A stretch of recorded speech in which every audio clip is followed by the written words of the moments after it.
Greetings, board members. Just want to do the administrative report on video to speed things up with the board meeting. Also, when we've been doing the administrative report, I think it's gotten into a little bit too much of a discussion. And so we need to clarify some things. It's not time to discuss.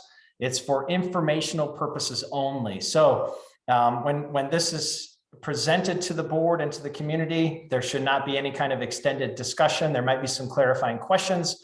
What I think we'd like to see it as is I'm going to make a video each time we do this, each time we do a board meeting. And if you have questions, you can contact me before the board meeting even happens.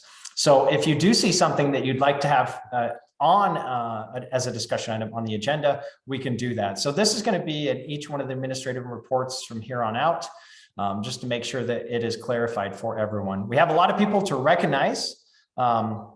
A lot of citizens of the week at the elementary school, some awesome students at the high school that are doing some great work. We've had a lot of volunteer work going on from the community to the school, and we'd like to thank them. We'll bring the certificates at the board meeting and recognize them for all their great work. And then we have some staff members too, as the spring is coming on and we're working through this, it gets really busy. So we just like to thank all of our staff members for the positive attitude they have in helping us move through the springtime.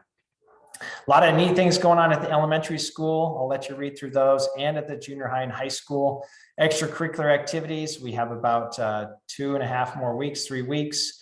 It's kind of surprising how fast things have been going. It's finally getting nice outside, so exciting to see that. We have some good numbers in our track, especially our junior high track, and we've been performing very well in a lot of these different activities. Maintenance and transportation, a lot of things as we get ready for the summertime and our summer projects. I'd like to thank our maintenance and transportation crew for all that they do in getting things set up. A few different things I just want to highlight as far as facility upgrades that we have been looking at. We reported on the board to the board that we were considering a container wood pellet boiler for the activity center. After talking to engineers and getting kind of a breakdown on how much we would save, if we installed it at the high school shop, or if we installed it at the activity center, it just didn't make sense for the cost savings, how much it would cost us to install, the manpower to maintain, for a yearly savings of about $3,500. So we've opted not to pursue that pellet boiler, but it was good that they were thinking of us and good that we're able to look at it. We're also working on, with an engineer, the elementary pickup and drop off area, just to make it a little bit more effective and just much more understandable for people too. Last time we reported on the staff housing, that might come up as a discussion item when we're talking about the track later on in the meeting. And then we're also working with our HVAC upgrade. Again, I'm not sure if it's going to happen this summer or the next summer, but it's a huge, huge project, and we're excited to be working with Johnson Controls on that too. Some district-wide things that we wanted to report on. The first is we've been working with Youth Court, students that have like an MIP or something on their record that they have service hours to do. We are having them now work with our intervention coordinator to build a relationship, to follow up with the students academically too and behaviorally. So that seems to be working very, very well. We have a good relationship with Youth Court, and just like to thank them for their efforts in communicating and working with us on that. You know, it's taken a lot of time to find qualified candidates. This is probably the most difficult year that districts are reporting across the state, across the nation, and it's taking a lot of time. We've had some board members, all of our administration that have been in countless interviews trying to find good people.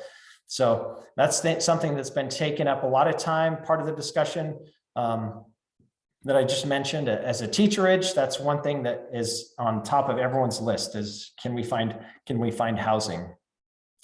We've been working on summer projects as far as facilities, summer school, setting up some professional development. For finances, next year's budget is coming together nicely. Again, we start working on that probably in early fall, October. So we start working on the following year's budget.